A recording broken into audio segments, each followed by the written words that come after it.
I stepped into the Bluebird Cafe with every last bit of hope I had clinging to me like a fragile thread. The place was warm, buzzing with the soft hum of conversations and the clink of silverware, but all I could focus on was the rapid beat of my heart. It had been 3 years since I'd let myself do something like this, a blind date. 3 years of building walls around myself, convincing myself that being alone was safer than risking more hurt. But tonight, I wanted to believe things could be different. I smoothed down my favorite red dress, the one that made me feel a little bolder, and tied my blonde hair back in a neat ponytail. My makeup was subtle, just enough to hide the exhaustion from my shift at the hospital. As a pediatric nurse, I spent my days with kids who didn't care about my hearing aids. They just wanted someone to hold their hand or draw silly pictures with them. Maybe this date could be like that simple accepting. Brandon was already there sitting at the corner table.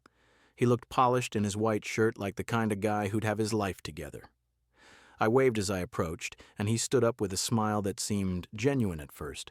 We exchanged awkward hellos me using my slightly hoarse voice, supplemented with signs when words failed me.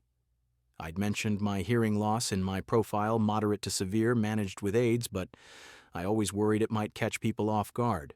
We sat down, and I ordered water to start my hands steady despite the nerves, but then his eyes landed on my hearing aids, the discreet ones that caught the light just so. His expression shifted surprise, then something colder. Wait. Are you deaf? Like, actually deaf? He said, his voice loud enough that a couple at the next table glanced over. I nodded, signing as I spoke. Yes, moderate to severe hearing loss. I use aids and can lip read. I tried to keep it light, explaining that I'd been upfront about it, but he leaned back, shaking his head with a scoff. That's just, wow. You should have disclosed that before. This is a waste of my time. The words hit like a slap, sharp and unexpected. I felt my face heat up, my hands trembling as I signed an apology, trying to explain again. Maybe he misunderstood, but he wasn't listening. I can't imagine dating someone who can't even hear me talk. What would my friends say? This is embarrassing. His voice rose, drawing more stares. Whispers floated around us, pitying looks from other diners, but no one said a word. No one stepped in. I sat there exposed under the cafe's warm lights, feeling like I'd been stripped bare. My heart pounded erratically, a mix of shame and anger bubbling up. Why did this always happen? Why did my flaw make me unworthy? Before I even got a chance, I wanted to disappear, to melt into the floor and escape the judgment in his eyes. Tears pricked at mine, but I held them back. I wouldn't give him the satisfaction. Brandon stood up abruptly, tossing a crumpled $20 bill onto the table like it was charity. Good luck. You'll need it, he sneered, turning on his heel and walking out without a backward glance. I was left alone, the weight of the room's silent judgment pressing down on me. My face burned, my hands clenched in my lap. I'd never felt so invisible, so much like a burden. The world seemed to spin the chatter around me, a distant roar I could barely process through my aids. And just when it felt like everything was crumbling, a man from the next table stood up. He didn't speak at first. Instead, he signed slowly, deliberately, "You deserve better." 3 simple words formed by hands that knew the language of silence. I froze, stunned. No one had ever defended me like that, especially not in a way I could fully understand.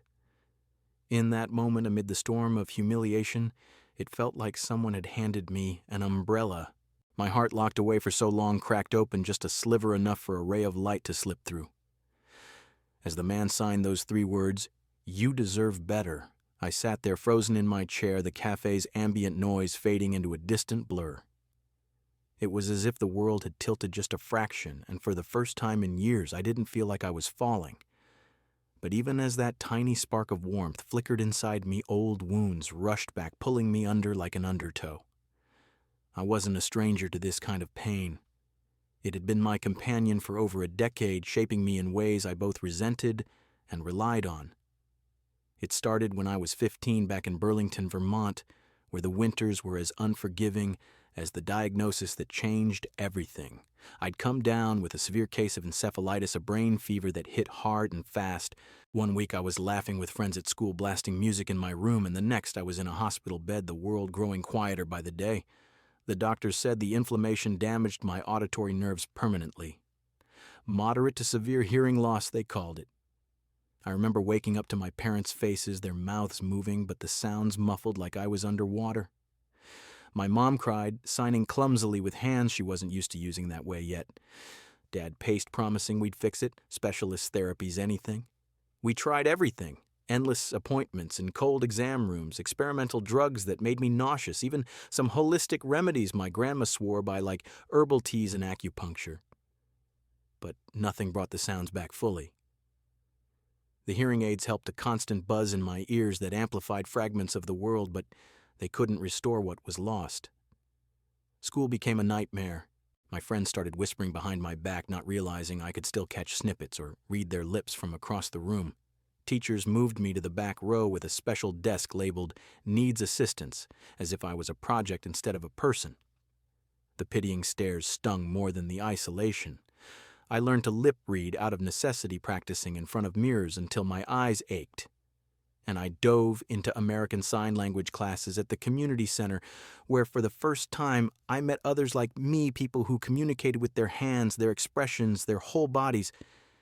It felt like breathing, after holding my breath for too long. My family tried to adapt, but exhaustion set in.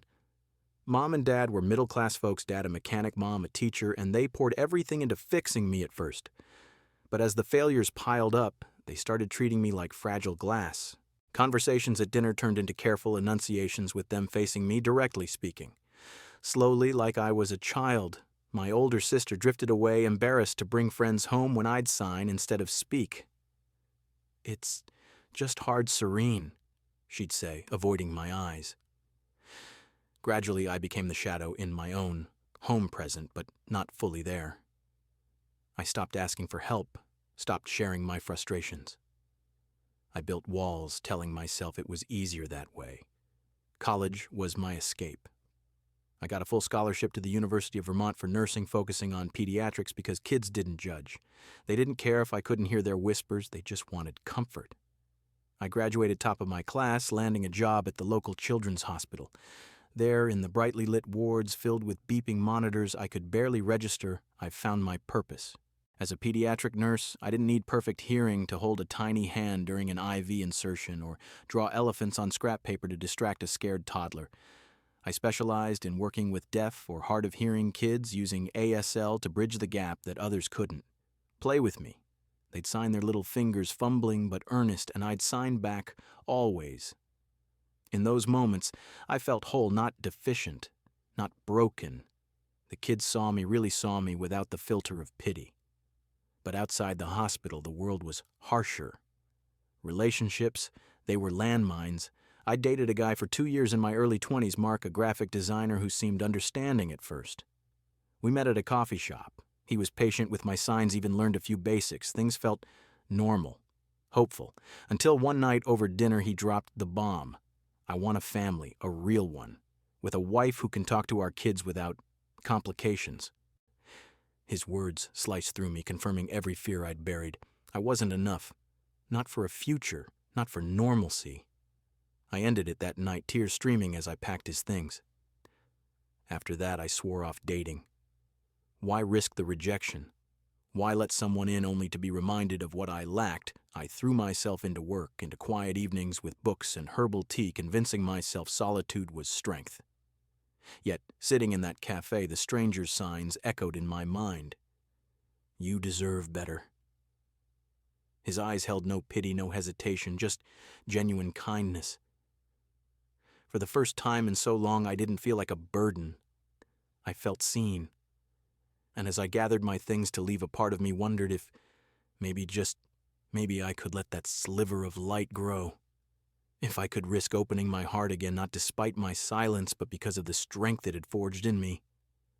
In that quiet aftermath, I realized I wasn't just surviving anymore, I was ready to try living. As I gathered my purse and coat, my hands still shaking from the encounter with Brandon, I felt a gentle tap on my shoulder.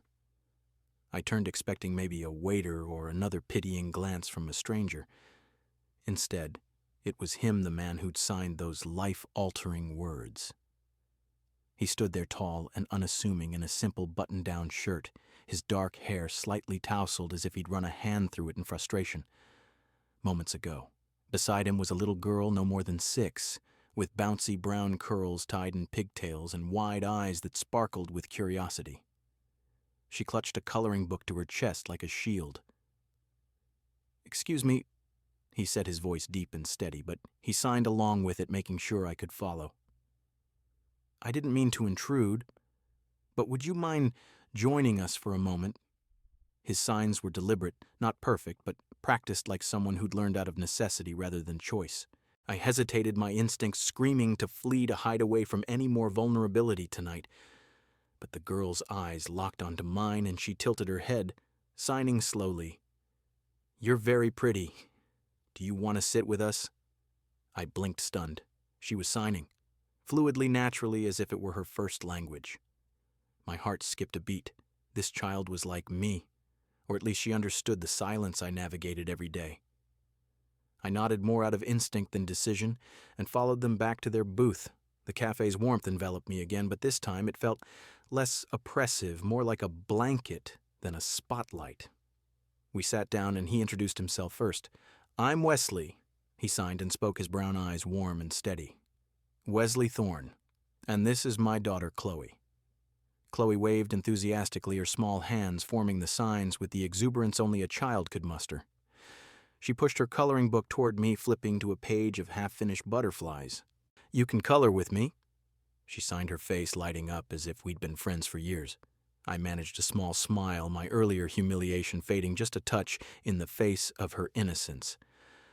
"I'd love to," I signed back, picking up a crayon. As Chloe dove into her artwork, Wesley leaned in slightly, his expression earnest. "I'm sorry about that guy. No one deserves to be treated like that." He paused, glancing at Chloe with a softness that tugged at something deep inside me. Chloe noticed first. She signed to me that the man was being mean to the pretty lady.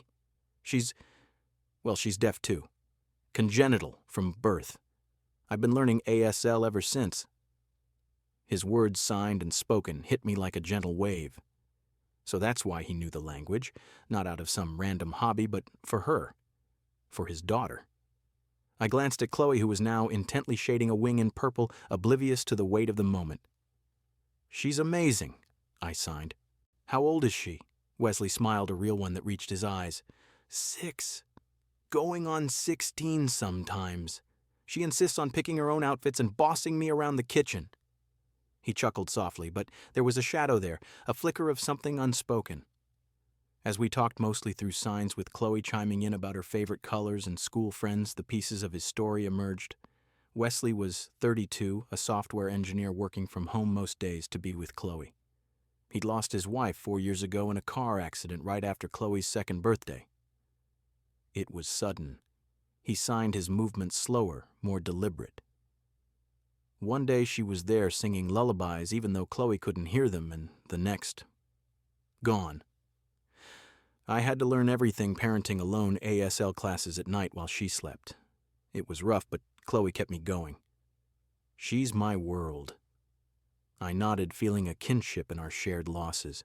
Not the same, but parallel worlds altered by what we couldn't control. I shared a bit about my job, how I worked with kids like Chloe at the hospital, using signs to comfort them during scary procedures. Her eyes widened, and she signed excitedly, "That's so cool. Do you draw with them too?" I laughed, my first real laugh of the night, and signed back about the silly animal sketches I made to distract patients. Wesley watched us, his expression softening further. "You've got a gift with kids," he signed. "Chloe doesn't warm up to people this fast." The evening unfolded unexpectedly. We ordered desserts, chocolate cake for Chloe, coffee for Wesley and me, and the conversation flowed in a mix of signs and gestures. No pressure, no awkward silences, just presence. Chloe even taught me a new sign she'd made up for rainbow unicorn, her hands twisting in a playful flourish. For the first time in forever, I didn't feel like I had to explain myself or apologize for my silence. They met me where I was. As the cafe started to empty, Wesley walked me to the door, Chloe holding his hand and waving goodbye with the other. "Thank you for joining us," he signed. "It meant a lot to both of us." I signed back, "Thank you for seeing me." Before I could second-guess myself, I pulled out my phone and offered my number. "In case Chloe wants more coloring buddies," I added with a shy smile. He took it, his fingers brushing mine briefly, and nodded. "We'd like that." Walking to my car in the cool night air, I replayed the evening. Wesley wasn't a knight in shining armor. He was just a dad doing his best, like I was just a nurse holding on. But in that booth, with Chloe's crayons and his quiet signs, I'd felt something shift. Not a fairy tale beginning, but a real one grounded in understanding, sparked by kindness. For the first time, I dared to imagine what might come next. The days after that unexpected evening at the cafe blurred into a gentle rhythm I hadn't known I craved. It started small, almost tentative.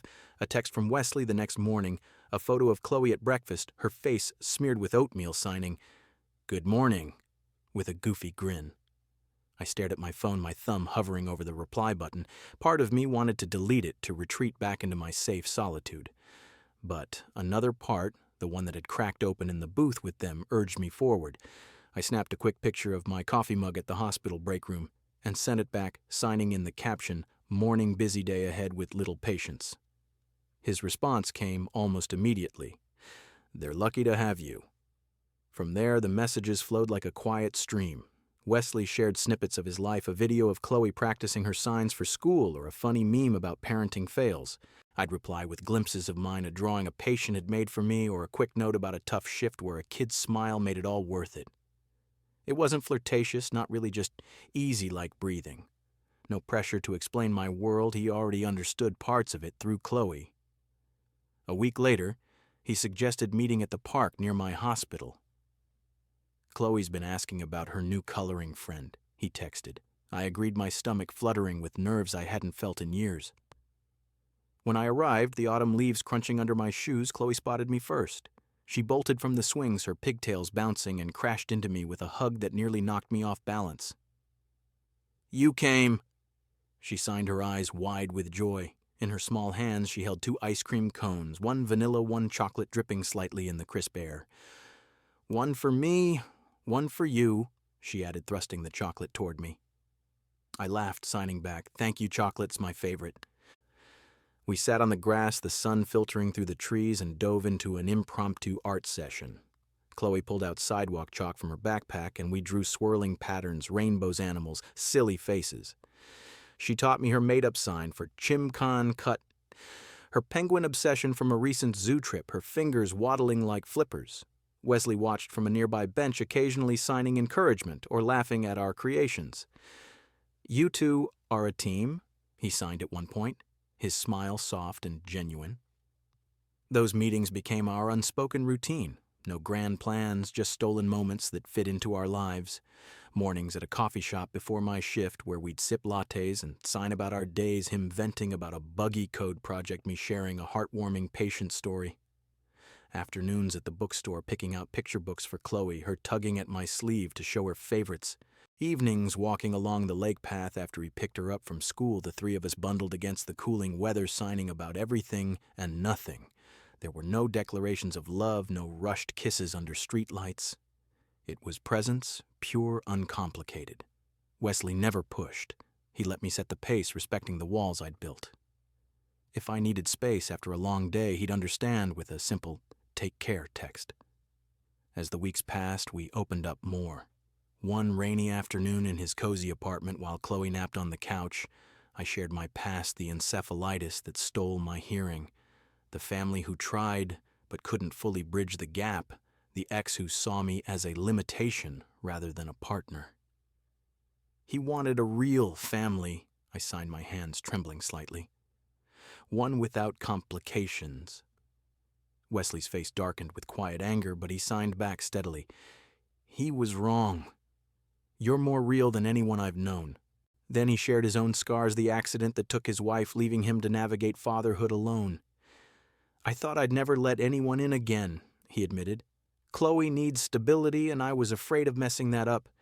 But seeing her with you, it's like she's blooming. I started helping with Chloe's routines, practicing her ASL homework where she'd proudly show off new vocabulary or reading bedtime stories with exaggerated signs to make her giggle. Wesley would cook simple dinners, pasta or grilled cheese, and we'd eat together the table alive with our silent conversations. One night, as I helped tuck Chloe in, she signed sleepily, "You're like a big sister, stay forever." My throat tightened and I signed back, "I'd like that." Wesley walked me to the door afterward, his hand brushing mine. "You've brought light back to us," he signed. "I don't know what we'd do without you now." Through these small habits, something profound grew. I felt seen not as the deaf woman, not as a project to fix, but as serene, whole, and worthy. Wesley's patience chipped away at my fears, and Chloe's unfiltered affection reminded me that love didn't need words to be real. My heart, once guarded, expanded with each shared moment. I wasn't just surviving anymore. I was connecting healing in ways I hadn't thought possible. And as the leaves turned fully to fall, I realized I was falling, too not dramatically, but steadily into something beautiful. One rainy evening, as the leaves outside turned to mush under the relentless downpour, my phone buzzed with an urgency that made my heart drop. It was Wesley. "Chloe's running a fever. She's asking for you. Please come if you can." I didn't hesitate. I grabbed my coat, a bag of pediatric meds from my stash at home, and a small teddy bear I'd kept for emergencies at work.